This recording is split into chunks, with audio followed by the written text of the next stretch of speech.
Eso sí, contarles que este era el contenido que estaba planificado para el próximo viernes, pero como estamos organizando todavía unas presentaciones en el marco de otra cátedra, entonces quise adelantar porque este es uno de los contenidos que me parece súper importante para que luego ustedes también tomen la decisión si quieren profundizarlo o no en una asignatura siguiente que se oferta en el séptimo semestre, que es manejo de conflictos socioambientales.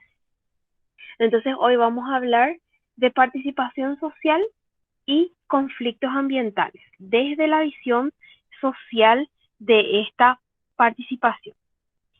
Entonces nos preguntamos primeramente, y haciendo un recordatorio de lo que ustedes habrán empezado a hablar en la parte práctica, la participación de la población en cualquier actividad no es un proceso lineal y no es algo fijo, sino que es una serie de pasos en donde las personas pueden ganar o pueden ir perdiendo estos grados de participación en las actividades de desarrollo.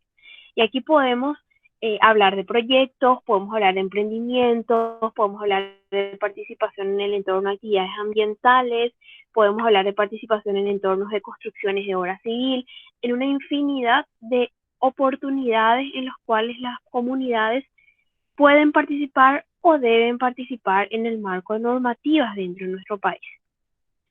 Entonces, hablando de eso, las personas pueden actuar con diferentes roles, de acuerdo a lo que ustedes, no sé si ya llegaron a ver, pero se conoce como la escalera de la participación.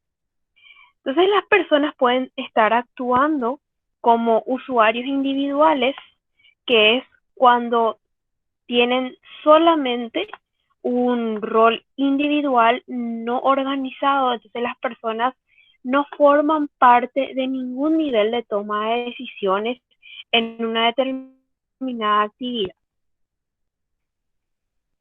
Si sube un poco la escalera, las personas pueden actuar como objeto, y cuando una persona actúa como objeto o es tratada bajo el concepto social del objeto, es cuando recibe información, o sea, es depositaria de un suministro de información. Y este nivel en la participación se le llama control directo. ¿Por qué? Porque la gente que es responsable, no el que es tomado como objeto, sino el responsable de una obra, de un proyecto, tiene el control directo cuando la única acción que hace es suministrarle información a los demás. Es decir, te cuento lo que voy a estar realizando, pero hasta ahí. O sea, tipo, no me interesa mucho lo que puedas opinar, sino yo directamente suministro información. El siguiente escalón de la participación es aquel en el cual la persona o la comunidad puede actuar como deliberante, y en la función deliberante y es una participación directa, es decir, se le da Profe, no sé si soy yo nomás, pero te escucho todo entrecortado.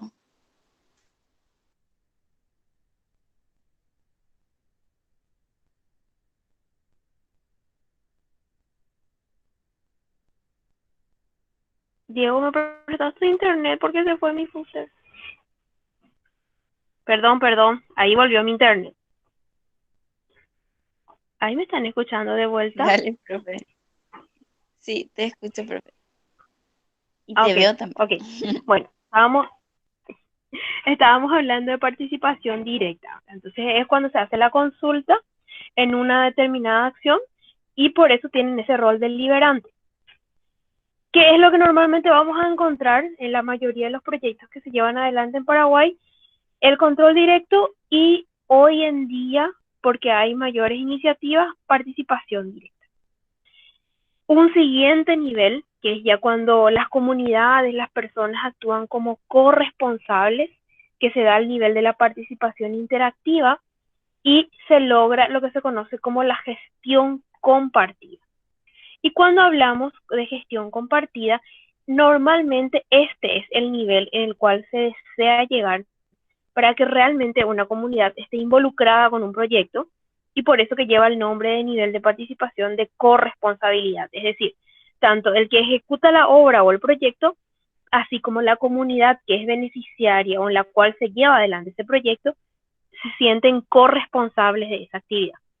Esto hoy en día se utiliza mucho en lo que es planificación conjunta del territorio, se utiliza muchísimo en gestión integrada de cuencas, se utiliza mucho en manejo comunitario del recurso hídrico, porque en el marco de los Objetivos de Desarrollo Sostenible, uno de los pilares está relacionado con la participación ciudadana en los emprendimientos vinculados a las ODS. Y ya está luego el último nivel de participación, que se conoce como el nivel de participación de autorresponsabilidad de los diferentes agentes o comunidades, que lleva a un autodesarrollo y por sobre todo a una autogestión. Y es la última escalera de participación porque es aquella en la cual una comunidad es consciente o de una necesidad o de una actividad que tiene que realizarse, entonces se autoorganiza y nace de la propia comunidad y sus integrantes llevar adelante esa determinada actividad, que es lo que se conoce como la última escala de la participación, en la cual las propias personas de modo propio se autoorganizan y llevan adelante un emprendimiento hasta finalizar. Entonces, en el marco de esta participación, vamos a estar trabajando desde diversos proyectos que se desarrollen en el marco de la normativa de nuestro país y sobre todo lo que se refiere a impactos ambientales. Y vamos a hablar de esta participación social, cómo se vincula con estos proyectos ambientales. Entonces, primeramente, cuando estamos hablando de estos proyectos llamados ambientales o socioambientales, hoy en día la participación social empieza a ser tenida más en cuenta, está en crecimiento, porque hay mayor protagonismo de por sí de los actores sociales, que está siendo o se vio potenciado desde la emergencia de los gobiernos democráticos, desde la globalización de la información, de la capacidad de transmisión y de compartir ideas en todo lo que es el mundo de las redes sociales. Entonces, eso favorece que exista una mayor participación social. Y porque también de por sí las instituciones y las organizaciones están incluyendo a la población bajo el concepto de ciudadanos activos y destinatarios del ambiente que uno quiere preservar o aquellos recursos naturales que desea utilizar. Entonces, hoy en día, la visión que se tiene es que cuando uno está impactando o está realizando una actividad en un territorio, por más de que este territorio esté en una propiedad privada, tiene una comunidad que le colinda y que participa y que colabora con ese proyecto de manera directa o de manera indirecta. Y por eso que hoy en día la participación social es muy tenida en cuenta. Y acá solamente haciendo un paréntesis, varios ingenieros ambientales hoy en día están trabajando como responsables de lo que se conoce como el área ambiental y social o el área socioambiental.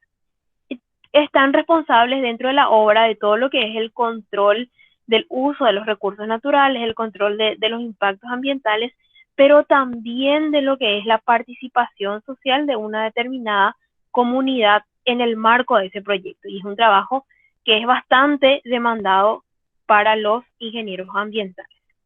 Entonces, no piensen que van a dejar de estar trabajando con personas, porque es muy importante justamente ese buen trabajo con las personas para que se tenga un buen resultado en un proyecto. ¿Qué beneficios trae consigo la participación? Primeramente, permite a quien planifica y a quien lleva adelante comprender mejor las características de la población, los valores, los conocimientos, las experiencias previas. Eso es algo que marca mucho el comportamiento de una determinada comunidad. Entonces, la participación me permite conocer ya de antemano si la comunidad en la cual me estoy insertando, estoy trabajando, ya tiene alguna experiencia previa negativa o positiva de algún trabajo que se realizó en el sitio, y eso ayuda bastante.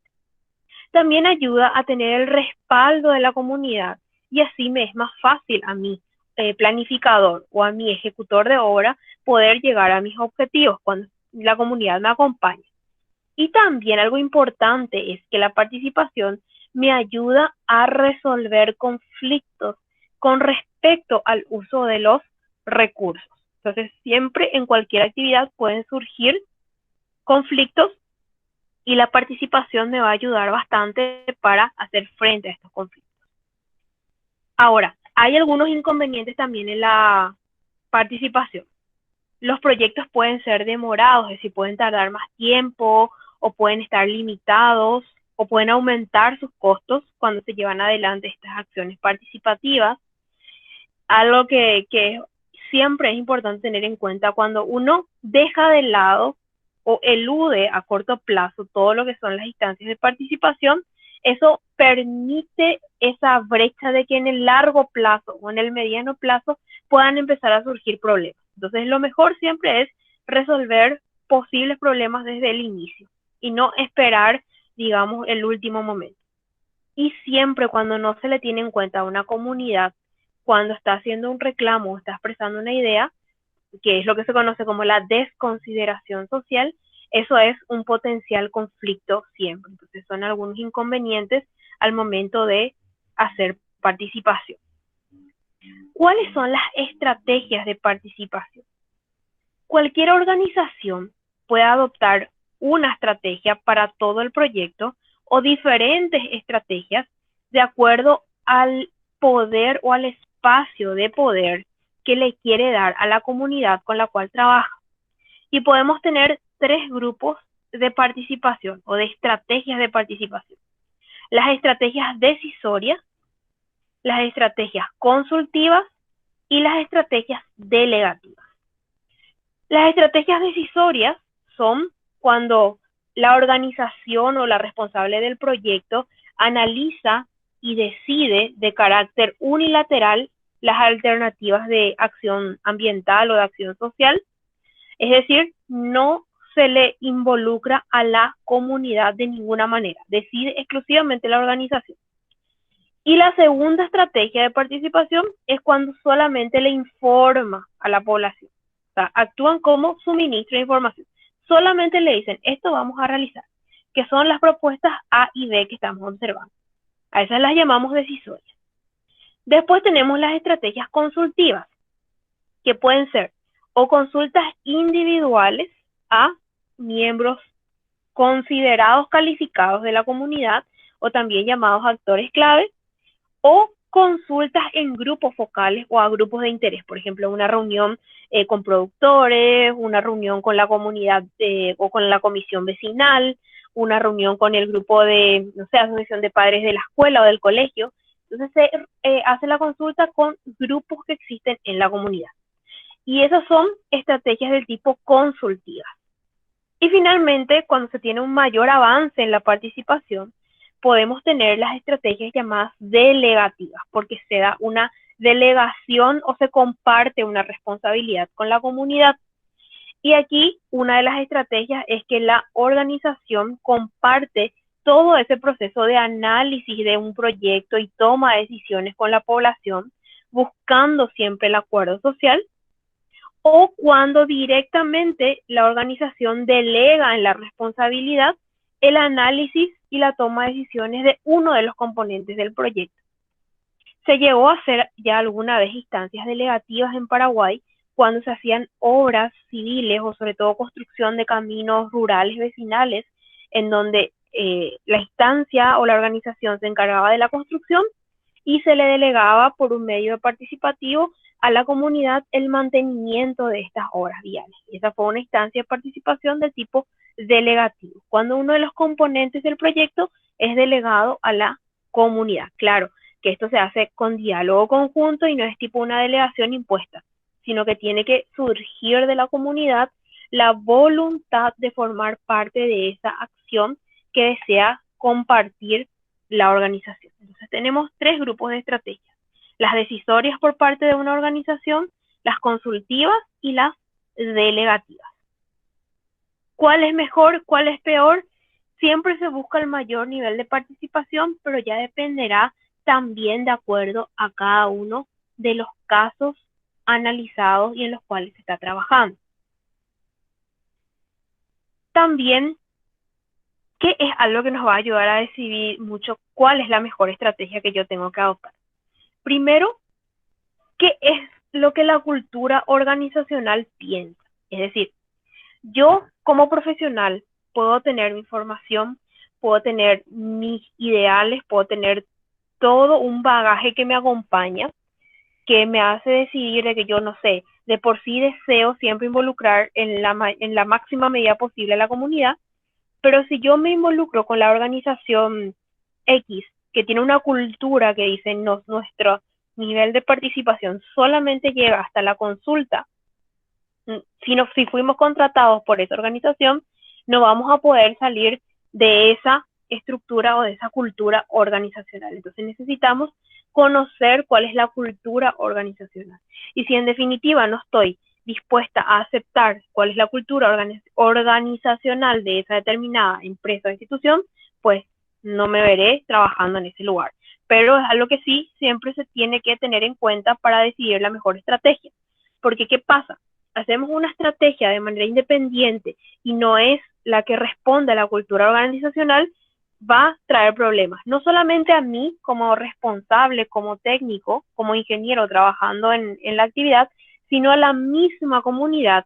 Y en vez de causar bien, puede causar en algunas veces daño. Entonces siempre tenemos que tener en cuenta eso.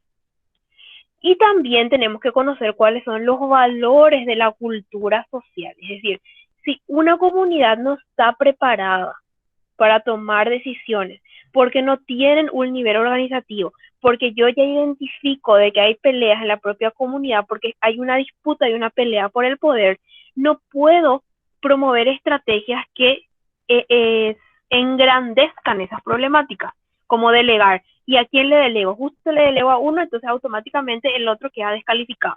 No, siempre tengo que buscar y conocer también esa realidad de la cultura social de la comunidad en la cual voy a estar trabajando. Si es una comunidad que está organizada, que tiene grupos, es más probable que yo sí pueda optar por opciones consultivas de grupos o incluso ya las delegativas. Y el aspecto ambiental involucrado también es muy importante cuando hablamos de estrategias de participación. Y aquí quiero hacer énfasis, porque cuando hablamos de un aspecto ambiental, agua, recursos hídricos, en lo posible se debe llegar al máximo nivel posible de participación. El recurso hídrico es un recurso que sí o sí va a traer conflictos. Hay muchas problemáticas asociadas con recursos hídricos, más que incluso cuando hablamos de recursos suelo y ni quiere decir aire. Aire es el que trae menos problemas en Paraguay. En otros países sí ya hay mayor conflicto también vinculados al aire. Pero agua, siempre. Entonces, mucho tener en cuenta. Se quiere construir un puente, se quiere construir una zona de extracción de áridos, de arena. Importantísima la participación porque me puede generar conflicto. Entonces, ¿por qué todos estos procesos de los que estuvimos hablando o por qué en ellos se pueden desarrollar conflictos? ¿Por qué tenemos que cuidar y tratar de que no se originen los conflictos? Porque el conflicto y la hostilidad son fenómenos que constituyen el vínculo social. Una sociedad sin conflicto no existe. El conflicto define a una sociedad. Y desde el punto de vista sociológico, no es posible erradicar los conflictos, ni de la vida personal, ni de la vida colectiva. Entonces, cuando nosotros usamos la palabra conflicto, tenemos que dejar de asociarlo con problema, porque no es lo mismo. El conflicto es una diferencia en la percepción de ideas, y justamente ahora vamos a ver las dos características del conflicto, pero no siempre el conflicto tiene que significar problema. Es más, debería empezar a significar oportunidad en los dos aspectos, vida personal y vida colectiva. ¿Cuáles son las características sociales del conflicto? Primero, la conflictividad pone de manifiesto que es inherente, que es propio de todo ser humano vivir el conflicto. Nosotros somos conflictivos por naturaleza. Entonces, a partir de esta clase, si ustedes le quieren decir a una persona que es conflictiva, lo único que están diciendo es que esa es una persona que es un ser humano totalmente normal. Todos nosotros somos conflictivos por naturaleza. Es importante conocer el concepto del conflicto, porque es propio de la naturaleza humana luchar con, porque luchar con implica interaccionar con el otro. Y ese luchar o interaccionar con el otro no tiene por qué ser con violencia. Es cierto, puede ser con violencia, pero también puede ser de manera pacífica. Cuando yo tengo una diferencia con el otro y me siento a dialogar, ¿qué estoy haciendo? Estoy encarando un conflicto de manera pacífica. Si yo le grito al otro porque no estoy de acuerdo por el mismo conflicto, estoy encarando ese conflicto de manera violenta. Entonces, cómo yo encaro el conflicto es diferente, pero existen en la vida siempre, en ambos sentidos. Y siempre los conflictos van a tener dos elementos que son súper importantes y hagan el ejercicio. Yo siempre trato de hacer el ejercicio. No siempre me sale, pero siempre trato. Cuando pensamos que estamos en un conflicto, el conflicto siempre tiene dos elementos. La intencionalidad y su relación con un derecho. Cuando yo tengo un conflicto, ¿a qué le llamamos intencionalidad? Que yo persona o yo comunidad estoy pasando por un conflicto, que es lo que automáticamente pienso por naturaleza, que el otro lo hizo de manera intencional. Yo me levanté y no sé, en mi caso, mi marido no me saludó bien, no sé, su mamá no le saludó bien, su hermano no le saludó bien, a propósito luego mismo. Es característico del ser humano el querer buscar una intencionalidad en un conflicto. Entonces, cuando uno analiza un conflicto, tiene que tratar de analizar cuál es la intencionalidad supuesta de una comunidad. Imagínense que ustedes son un tercero que están viendo un conflicto en donde una comunidad dice que una organización le quiere robar luego su recurso hídrico, le quiere robar luego su arroyo para hacer una canalización. Entonces, identificar cuál es la intencionalidad que piensa la comunidad. Y muchas veces la intencionalidad no es tan expresa. Una cosa es lo que dicen y otra cosa es la que piensa. Entonces, ese es un ejercicio, descubrir cuál es la intencionalidad que estamos pensando en el conflicto. Para hacer un ejemplo sencillo en la vida personal. No me escribe lo hace 2 días. Tu amiga, tu novio, quien vos quiera, ¿verdad? Seguro luego que está pensando que tal cosa o quiere hacer algo a mi espalda. El famoso ese que te haces ideas en la cabeza. ¿Qué pasa en ese conflicto? Que tu intencionalidad está, o la intencionalidad del conflicto está relacionada con tu idea de que esa persona tiene una intención de hacerte daño.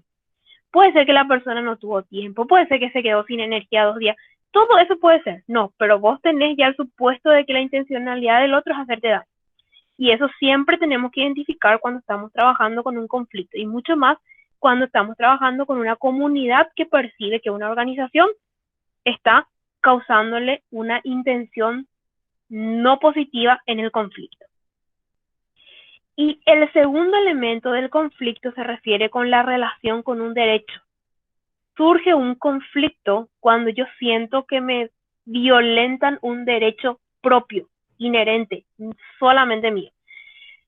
Me trató mal, me miró mal, me saludó mal, irrumpió el derecho que yo tengo de que me traten bien, o el derecho que yo tengo de ser tratada considerablemente. Una comunidad desvió el arroyo 5 centímetros más que lo que nosotros habíamos dicho, de lo que leímos en el proyecto.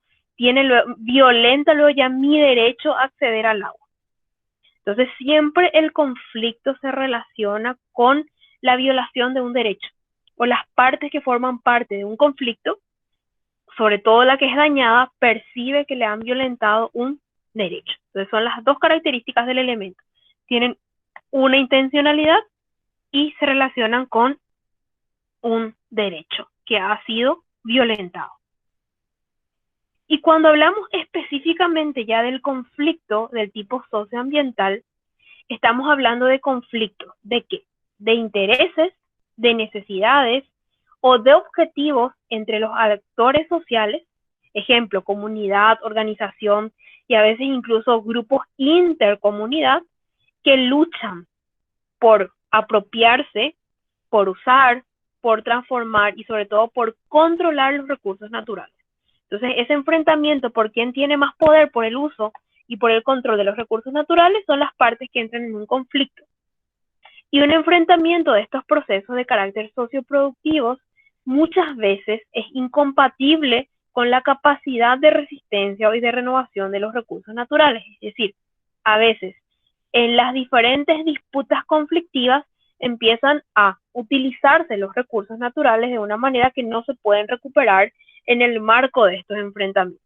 Y quien finalmente termina dañado y, como solemos decir en el mundo social, el más débil, y en este caso, el ambiente, que es el que no tiene una voz para defenderse.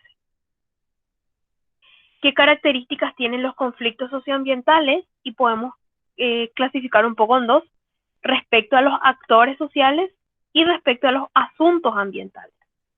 Las características de estos conflictos en relación a los actores tienen múltiples partes, es decir, hay varios actores, hay actores colectivos, no siempre son homogéneos.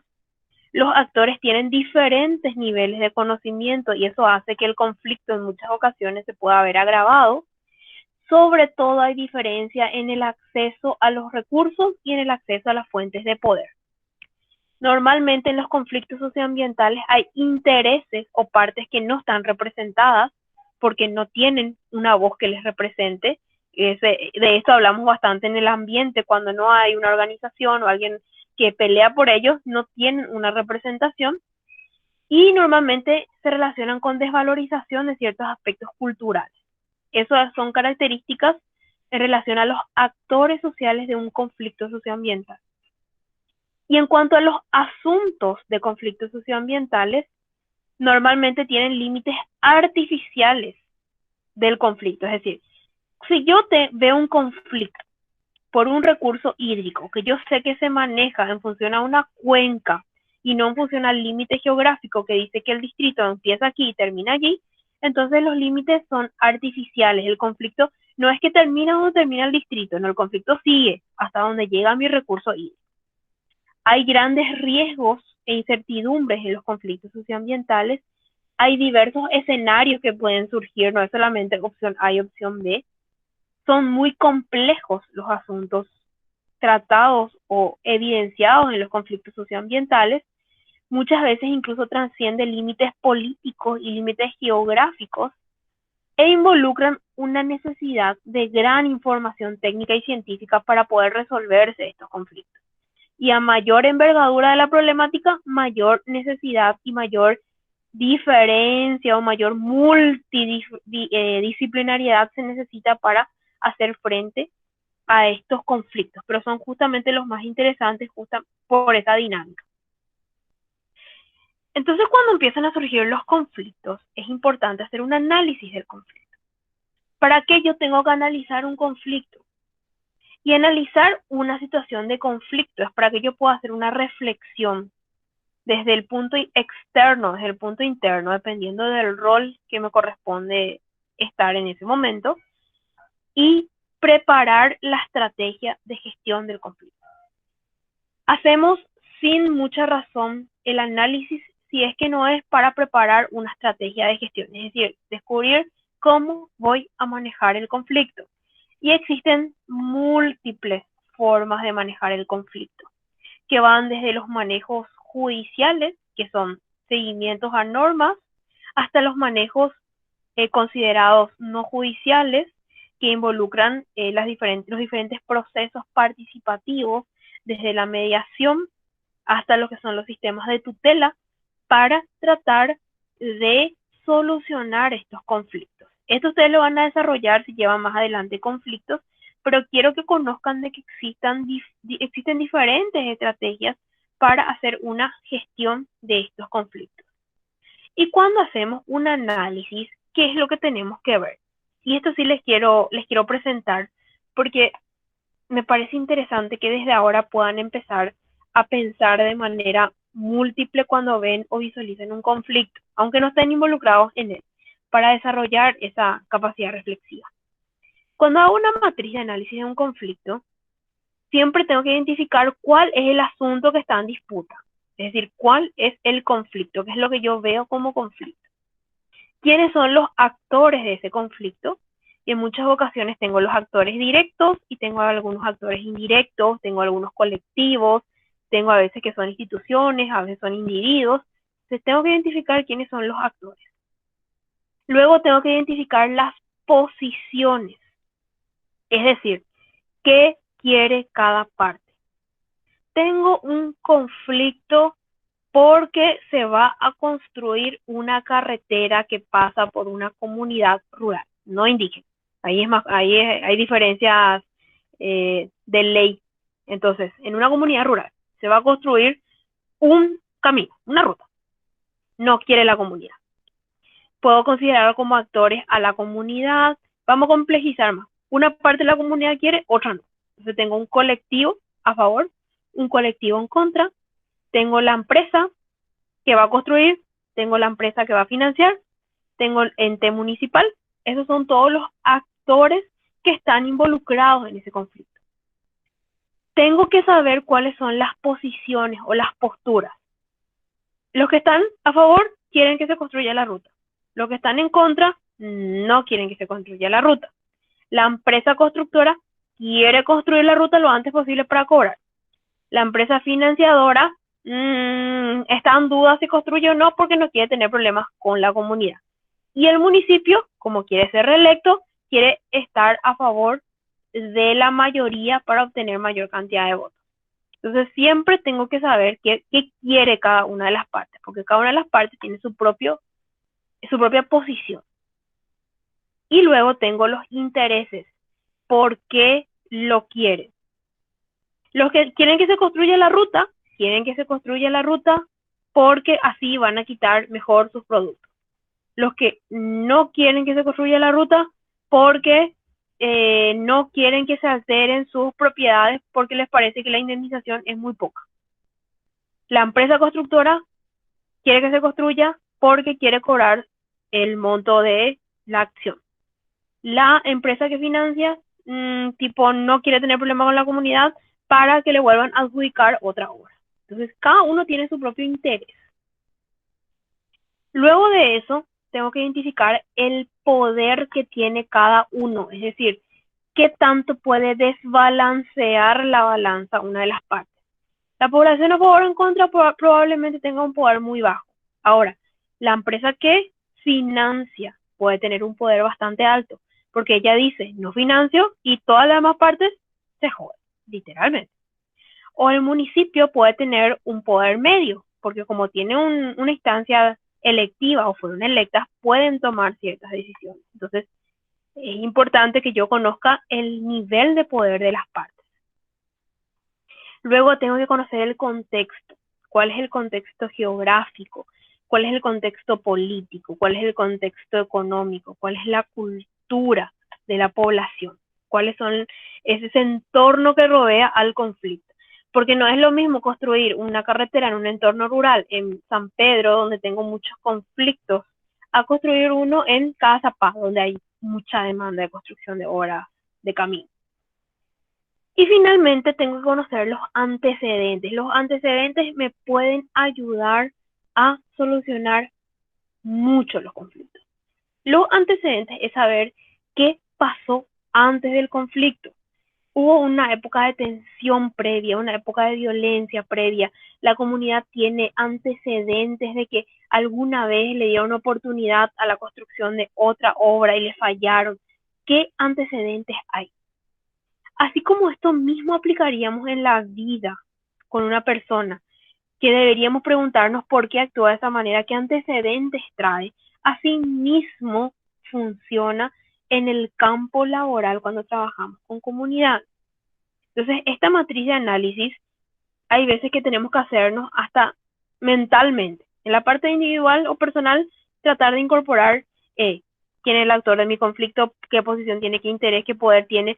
Me peleo con mi mamá, tiene más poder que yo, no, mejor no más cedo. O no, me peleo con mi amigo y bueno, podemos negociar, este es el contexto, este es el antecedente. Y puedo de esa manera tener un análisis del conflicto para poder generar la estrategia. Si yo no conozco bien todos estos componentes del conflicto, poco probable y efectiva será mi estrategia. Entonces, muy importante esta matriz de análisis de conflictos socioambientales. Y hasta aquí quería presentarles hoy, relacionando esta parte de participación social y cómo colabora bastante la participación social a evitar estos conflictos o a obtener la información para analizar los conflictos y de esa manera llevar adelante con mayor facilidad un determinado trabajo. Entonces, si hay alguna consulta, algún comentario, ahora temporalmente me callo y les escucho a ustedes. Hoy no te voy a hinchar con mis preguntas, profe, pero justamente ayer participando de una charla que tuvimos, nos comentaban que para poder realizar un proyecto, que exactamente el nombre del proyecto no me acuerdo, pero era el análisis de la herpetofauna asociada a los humedales del complejo de la UPA, algo así. Palabras más, palabras menos. Pero fue muy importante, por ejemplo, para ellos relacionarse con la comunidad del lugar, porque uno, gracias a ellos, pudieron acceder a los sitios donde podían hacer sus monitoreos. Porque si esas pequeñas familias o comunidades no le dan permiso, ellos no iban a poder acceder porque eran propiedades privadas. Y tuvieron muy lindos resultados para mí después de eso. Uno, porque, bueno, únicamente gracias a eso pudieron realizar el trabajo, pero después cómo se fueron relacionando con toda la comunidad, porque se veía que hicieron un montón de charlas para diferentes, bueno, ya sea para jóvenes o adultos, y se notaba cómo tuvieron un buen relacionamiento con la comunidad, incluso teniendo en cuenta que, por ejemplo, si vas a hablar del lado de las serpientes, la mayoría es como que directamente le tienen miedo luego, y cómo incluso entrando de ese lado pudieron tener buenos resultados, un buen relacionamiento con esa comunidad. O comentaban que muchos, por ejemplo, les tomaban como que tenían miedo porque pensaban que eran fiscalizadores o que iban a revisar ciertas cosas, entonces no, según yo entendí, fueron algunos no, medio que no querían tanto que puedan acceder al lugar por medio de sus casas, por decirlo así. Y eso nomás, profe. Sí, así mismo es. Acá en Paraguay, así como en toda Latinoamérica, la participación social es clave. En serio, es increíble cómo nosotros tenemos la cultura de vivir en sociedad. En Asia ocurre bastante, pero en Europa tal vez no tanto. No, o en Australia no ocurre mucho, pero acá en Latinoamérica es imprescindible hacer una buena participación social y tener un buen relacionamiento con las comunidades. Eso el día que ustedes trabajen les va a definir. En lo posible traten de tener un buen relacionamiento. Eso no quiere decir que en ningún momento que tienen que ser flojos o que tienen que ser permisivos, no, sino que la forma de encarar es algo que dice mucho del profesional y sobre todo con la población. Aniquina, justo te fuiste tu primer día y estabas Argel o por algún motivo no. Ya hay ya Argema, ya hay ya amargado la ingeniera o la ingeniera. Entonces siempre es importante el relacionamiento que tengamos con las comunidades. Y eso nos va a ayudar a evitar conflictos y a resolver conflictos, que es al fin y al cabo la fortaleza para la cual se les va a contratar a cada uno de ustedes el día de mañana.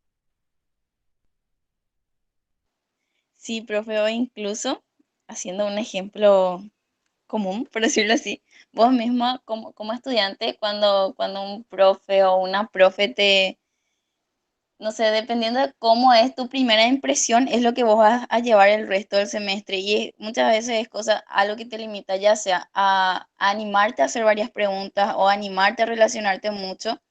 Entonces, para mí es vital esa primera impresión que uno causa con otras personas. Sí, siempre se puede mejorar, pero sí, es muy importante. Es muy importante.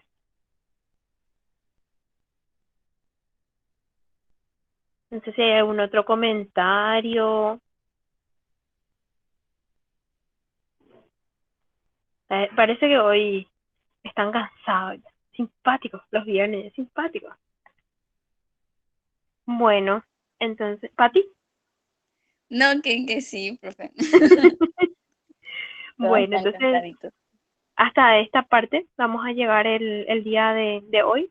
Todos estos materiales también están disponibles en la plataforma. Voy a subir la grabación para que después lo puedan volver a ver. Entonces, por de pronto, si no hay cambios, que voy a estar hablando con Pati, nos veríamos el próximo viernes a las a la misma hora, a las 4:15 más o menos solemos empezar. Si por ahí hacemos un cambio, hacemos un ajuste, yo les voy a avisar sí o sí en la semana con anticipación. Pero hasta el momento nos volvemos a encontrar el próximo viernes en nuestro horario habitual, nuestro mismo enlace, para tener nuestra clase de determinantes sociales el próximo encuentro. Entonces, por el día de hoy, agradecerles a todos su presencia, desearles buen fin de semana, que rindan bien a los que tienen que rendir y fuerza. 2 semanas nos quedan todavía, pero ya, va a salir todo exitosamente. Muchas gracias, profe. Mucha fuerza también para vos. Gracias, Tengas un lindo fin de. Chaucito, igualmente. profe. Nos Gracias, vemos, muchas profe. gracias. Gracias, profe. Chao, chao. Chao, chao, nos vemos.